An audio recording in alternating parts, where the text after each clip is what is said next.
Okay, so हिजो हामीले है तपाईँको आधी सकेको थियौँ, जस्तै टोटलसम्म सकेको थियौँ भने आज हामी पर्सेन्टेज निकाल्नु पनि सिक्छौँ। र पर्सेन्टेज निकाल्नुको लागि चाहिँ सिम्पल के छ भन्दाखेरि चाहिँ तपाईँले total should be divided by number of subject. So in our case हाम्रो सब्जेक्ट चाहिँ कतिवटा छ भन्दा म्याथ, साइन्स, हिस्ट्री र जोग्राफी गर्दाखेरि 5वटा छ। सब्जेक्ट चाहिँ कतिवटा छ? 5वटा छ। सो टोटल चाहिँ तपाईँको 390 छ। सो यो 390 should be divided by number of subject. So अब तपाईँलाई पर्सेन्टेज निकाल्नु हो भने तपाईँले सिम्पल इक्वल्स टु सम नै लेख्नुहुन्छ, एसयुएम सम लेख्नुहुन्छ र ब्राकेटलाई ओपन गर्नुहुन्छ। ओके, र तपाईँले यसरी यहाँनिर गएर 390 लेख्नुभयो अनि डिभाइडेड बाई, अहिले अब हाम्रोमा सब्जेक्ट कतिवटा छ? 5वटा छ। 1 2 3 4 5। सो 6वटा छ भने 6ले, 5वटा छ भने 5, 5ले। सो 5 गरिदिएर मैले ब्राकेटलाई क्लोज गरिदिएँ र एन्टर गर्दाखेरि माई पर्सेन्टेज इज 78 र यहाँनिर अहिले याङ्किलाको चाहिँ मेरो पर्सेन्टेज कति रहेछ? 78। सो अब मैले यहाँनिर गएर उसको टोटल 390 छ र पर्सेन्टेज 78 छ। सो मैले यहाँनिर गएर याङ्किलाको इङ्ग्लिसमा चाहिँ खासै 90 थियो अरे मार्क्स है। सो मैले 90 गर्दाखेरि यहाँनिर हेर्नुहोस् टोटल चेन्ज भयो है।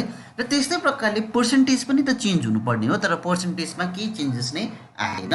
फेरि पनि म म्याथमेटिक्समा पनि उहाँको 90 नै थियो अरे। सो हेर्नुहोस् अहिले 402 छ उहाँको टोटल र मैले 90 फेरि गर्दाखेरि उहाँहरूको 405 भयो, तर पर्सेन्टेज 1% पनि चेन्ज भएको छैन। त्यसो बेला साइन्समा पनि उहाँले 90 नै पाएको थियो अरे र अब फेरि 90 गर्दाखेरि 430 आयो, तर पर्सेन्टेज चेन्ज भएन।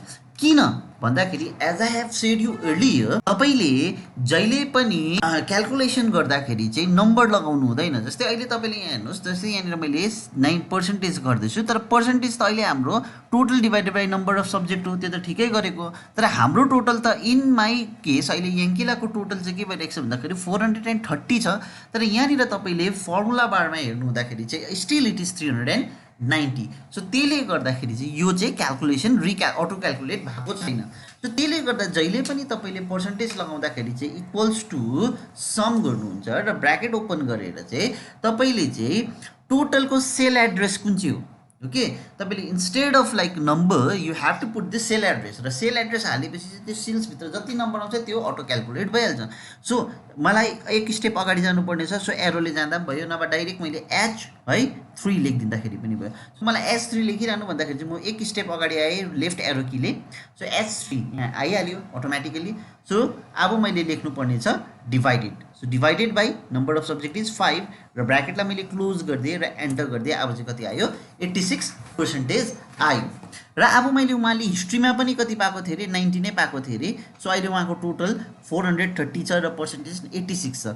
सो मैले 90 गरिदिएँ र अब हेर्नुहोस् उहाँको पर्सेन्टेज टोटल पनि चेन्ज भयो, 435 भयो भने पर्सेन्टेज पनि 87 भयो। त्यस्तै प्रकारले मैले जोग्राफीमा पनि 90 नै पाएको छ, उहाँको टोटल पनि 450 भयो र पर्सेन्टेज पनि 90 भयो। सो हेर्नुहोस् अटोमेटिकली क्यालकुलेट हुँदैछ। सो त्यस्तै प्रकारले अब मलाई सेकेन्डको पनि पर्सेन्टेज निकाल्नु पऱ्यो भने equals to sum bracket open, मलाई एक स्टेप अगाडि आउनु पऱ्यो भने लेफ्ट एरो के गर्छु? H4, अघि माथिको H3 थियो भने यो H4 भयो, डिभाइडेड बाई 5 ब्राकेटलाई क्लोज एन्टर है, 52.6%। त्यस्तै प्रकारले मैले यहाँनिर गएर यसको पनि मार्क्स यहाँनिर 41 मात्रै छ अरे, भनेपछि उसको टोटल 263 छ। सो घट्नु पऱ्यो, सो 290 भयो र पर्सेन्टेज पनि 43.8 आयो। सो अटो क्यालकुलेट भइहाल्छ। फेरि म एकखेप देखाउँछु equals to sum bracket open, अगाडि जानुहोस् एक step, divided by 5 bracket close and 73.6। So equals to sum bracket open this divided by 5 bracket close. अब यति गरिसक्नु भएपछि वान्स तपाईँले यति गरिसक्नु भयो भने अब पर्सेन्टेज पनि तपाईँको क्लियर भयो र अब चाहिँ टोटल निकाल्नु भयो, पर्सेन्टेज निकाल्नु भयो र नेक्स्ट इज यो स्ट्याटस है, स्ट्याटस STATUS स्ट्याटस। सो अब स्ट्याटसको लागि चाहिँ तपाईँले यहाँनिर गएर हेर्नुभयो भने वाट स्ट्याटस एक्चुअली इज भन्दाखेरि चाहिँ स्ट्याटस चाहिँ पास भयो कि फेल भयो हैन। सो अहिले त अब यहाँनिर मेरोमा क्लियरली छ। अब हामीले स्ट्याटस चाहिँ पास फेल कसरी याद पाउँछ भन्दाखेरि पर्सेन्टेज हेरेर, र पर्सेन्टेजमा एउटा कटआउट मार्क्स राखेको हुन्छ। जस्तै मोस्ट अफ द त्यसमा हाम्रो 33 हुन्छ हैन, 33 पाउने नानी पनि पास हुन्छ र 33 भन्दाखेरि बेसी पाउने त पास भइहाल्यो, तर 33 भन्दाखेरि मुनि पायो, बिलो 33 चाहिँ के भयो? फेल भयो। सो अब अहिले हामी पनि त्यही लिउँ है, 33 एबभ 33 एन्ड एबभलाई चाहिँ पास बनाऊँ र बिलो 33लाई चाहिँ फेल बनाऊँ हैन। सो अब यहाँनिर त पर्सेन्टेज हेर्नुहोस्, यहाँनिर गयो मैले के गरिदिएँ, उता पास भएको छ 90 भएको छ, पास भयो सबैजना, इनफ्याक्ट पासै छ, किन भन्दाखेरि 43 73 यस्तो। सो मैले यसरी डाइरेक्ट लेख्नु सक्छु। So I will go to sheet number 2। Okay, म सिट नम्बर 2 मा गएँ, क्लास 10B मा गएँ र 10B को लागि मैले यति चिजलाई मैले कपी गरिदिएँ ल, यति चिजलाई मैले के गरिदिएँ, कपी गरिदिएँ, कन्ट्रोल C गरिदिएँ र 10B मा गएँ र यहाँनिर गएर मैले यसलाई पेस्ट गरिदिएँ, यो पनि आयो। सिरियल नम्बर पनि मैले 1 लगाइदिएँ। सो यहाँनिर गएर मैले यसरी ड्र्याग 1 गरेँ र कन्ट्रोल थिचेर मैले ड्र्याग। सो अब चाहिँ मलाई चाहिँ यहाँनिर चाहिँ मान्छेको नाम पनि याद छैन, मार्क्स पनि याद छैन है, इङ्ग्लिसमा कति पायो, म्याथ्समा कति पायो, हिस्ट्रीमा कति पायो, र मलाई अटोमेटिकली टोटल पर्सेन्टेज र स्ट्याटस निकाल्नुको अर्थ चाहिँ हामीले एउटा यस्तो फर्मेट प्रिपेयर गरिदिनु पर्यो जहाँ चाहिँ टोटल पर्सेन्टेज र स्ट्याटस चाहिँ अटोमेटिकली आइरहेको होस्, र भोलिको दिनमा जब मैले यहाँनिर मार्क्स लगाउँदै जान्छु अटोमेटिकली क्यालकुलेट हुँदै जान्छ। त्यसको लागि पनि सिम्पल छ, अघि हामीले जे युज गरे त्यो नै हो। सो इक्वल्स टु सम, टोटलको लागि हामीले इक्वल्स टु सम युज। अब मलाई म्याथको मार्क्स कुन चाहिँ सेल एड्रेस, इङ्ग्लिसको म्याथ्स फर्स्टमा इङ्ग्लिस रहेछ, सो इङ्ग्लिस कुन चाहिँ रहेछ C3 देखिको कहाँसम्म G3। सो अब हामीले त्यो पनि याद गर्नु पर्दैन, लेफ्ट एरो कीले अगाडि आउनु, इङ्ग्लिस कहाँ छ, इङ्ग्लिसको त्यहाँसम्म पुग्नुहोस्, त्यहाँदेखिको C3 आइहाल्यो। अब किबोर्डबाट शिफ्ट थिच्नुहोस् र तपाईँ सिधै कतापट्टि आउनुहुन्छ, G3, ब्र्याकेटलाई क्लोज गरिदिनुहोस्, एन्टर गरिदिनुहोस्। सो अहिले हाम्रो 0 आयो। किन 0 आयो भन्दाखेरि चाहिँ अहिले उसले मार्क्स कति पाएको छ वी डोन्ट नो हैन, जनि प्लस यहाँनिर मार्क्स नै हालेको छैन। तर अब मैले यहाँनिर 45 हालिदिएँ, उता पनि 45 आयो, फेरि 45 हालेँ 90 आउँछ, हेर्नुहोस्, किन 45 प्लस 45 इज 90। त्यस्तै प्रकारले 85 टोटल भइहाल्छ अटोमेटिक है। त्यस्तै प्रकारले तपाईँले जति मार्क्स हाल्दै जानुहुन्छ यति भरिमा यो जोग्राफीसम्म जति हाल्नुहुन्छ त्यहाँ अटोमेटिकल्ली क्यालकुलेट हुँदै जान्छ। त्यस्तै प्रकारले अब मलाई पर्सेन्टेज निकाल्नु पर्यो, यो स्टुडेन्टको पर्सेन्टेज निकाल्नु पर्यो भने इक्वल्स टु गर्नुहुन्छ, ब्र्याकेटलाई ओपन गर्नुभयो र total divided by number of subject. So total अहिले हाम्रो टोटल छैन, तर हामीले टोटलको सेल एड्रेस त हामीलाई याद छ, द्याट इज 1 स्टेप अहेड हैन। सो S3 रहेछ हाम्रो टोटल, डिभाइडेड बाई 5, ब्र्याकेटलाई क्लोज गरिदिनुहोस्, एन्टर गरिदिनुहोस्। So you'll get the percentage. So अब यहाँनिर मैले मार्क्स हाल्दै हेर्नुहोस् है, 75 85 45, हाम्रो टोटल आयो 315 and my percentage is 63। So यो टाइपले गर्नु सक्नुहुन्छ। सो यति त हामीले गरेको थियौँ। र अब टकिङ अबाउट स्ट्याटस, अब अघि त हामीलाई सिट 1 मा जाँदाखेरि इजी नै थियो, किन भन्दाखेरि हामीलाई पास फेल अलरेडी याद थियो है। तर अब हेर्नुहोस् है ल, यसमा एउटा ड्रब्याक के छ, सपोज याङ्कीलाई चाहिँ फेल भएको थियो अरे 12 है, 10 10 10 14। सो याङ्कीलाको टोटल 56 छ र उसको पर्सेन्टेज 11.2 छ, that means it is below 33, भनेपछि याङ्कीला त फेल हुनु पऱ्यो, तर यहाँनिर त पासै देखाइरहेको छ। सो यो हाम्रो त्यति साह्रो युजफुल भएन। सो त्यसले गर्दाखेरि चाहिँ अब हामी चाहिँ यस्तो खालको युज गर्छ, यस्तो चिज युज गर्छ, यस्तो फङ्सन्स युज गर्छ जति बेला चाहिँ पर्सेन्टेजलाई अटोमेटिकली रिड गरेर उसले पास हो भने पास गर्छ, फेल हो भने फेल गरिदिन्छ।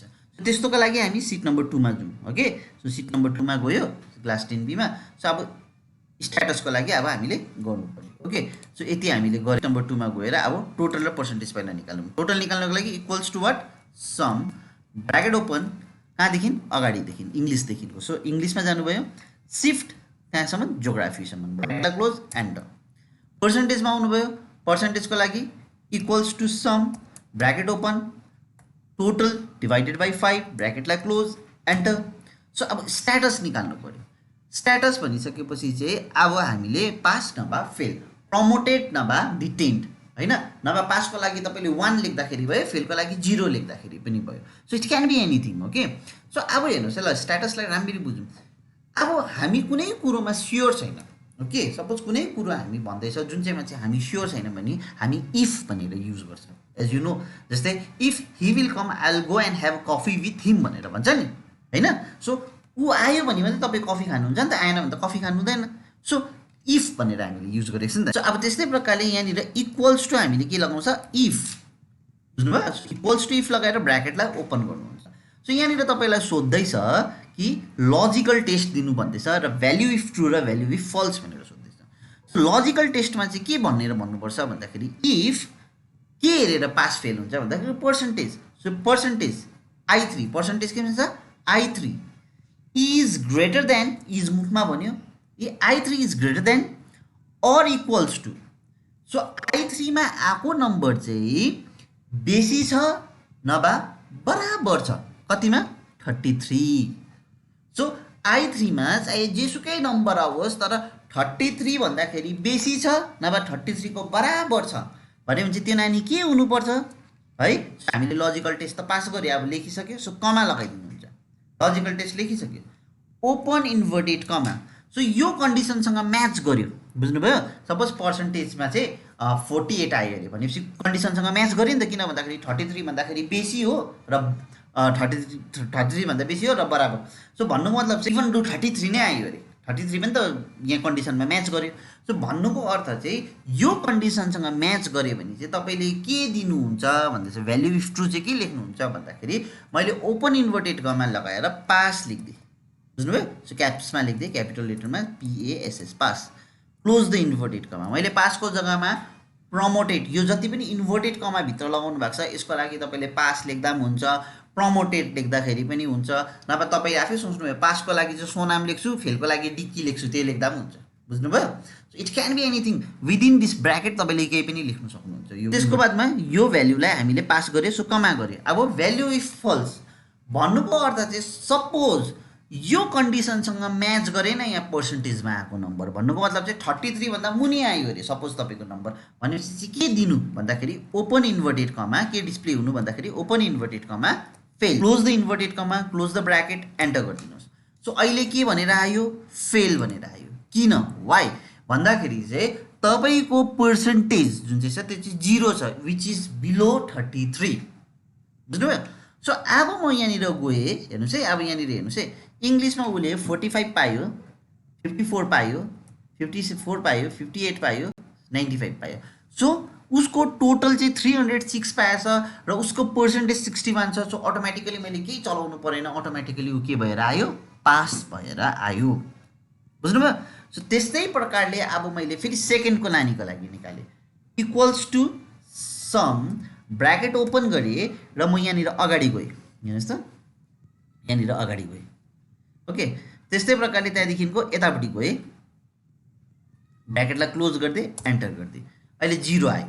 यहाँनिर पनि गएँ पर्सेन्टेजको लागि equals to sum, bracket open, total divided by number of subject छ। अब चाहिँ मलाई पासको लागि प्रमोटेड लेख्नुपर्ने छ, फेलको लागि डिटेन्ड भनेर लेख्नुपर्ने छ। Suppose equals to if, bracket open, if भनेपछि हामी स्योर छैन, त के पनि आउनसक्छ, उसको बिलो 33 पनि आउनसक्छ, एबभ 33 पनि आउनसक्छ, 33 पनि आउनसक्छ। सो इफ I4 मा आएको number is greater than or equals to how much, 33, comma open inverted comma. Suppose योसँग म्याच गऱ्यो भने चाहिँ PROMOTED, close the inverted comma, number चाहिँ he or he should be detained, DAINED, detained, close the inverted comma, close the bracket, enter. So तपाईँको यो के भयो, detained भनेर आयो।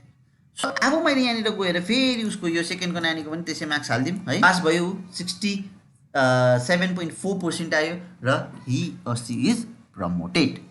सो यो प्रकारले तपाईँले स्ट्याटस पनि निकाल्नु सक्नुहुन्छ। सो आजको क्लासमा हामीले पर्सेन्टेज र स्ट्याटस निकाल्नु सिक्यौँ र प्लिज तपाईँहरू सबैजनाले पर्सेन्टेज र स्ट्याटसलाई राम्ररी एकखेप फेरि बुझ्नुहोस् र म तपाईँहरूलाई मोस्ट प्रोबेबली नेक्स्ट क्लासमा चाहिँ म तपाईँहरूलाई ग्रेड पनि सिकाउनेवाला छु। सो त्यसले गर्दाखेरि ग्रेडमा अझै लामो हुन्छ, सो त्यसले गर्दाखेरि यति चिजलाई चाहिँ तपाईँले राम्ररी बुझ्ने कोसिस गर्नुहोस्, okay. So thank you very much.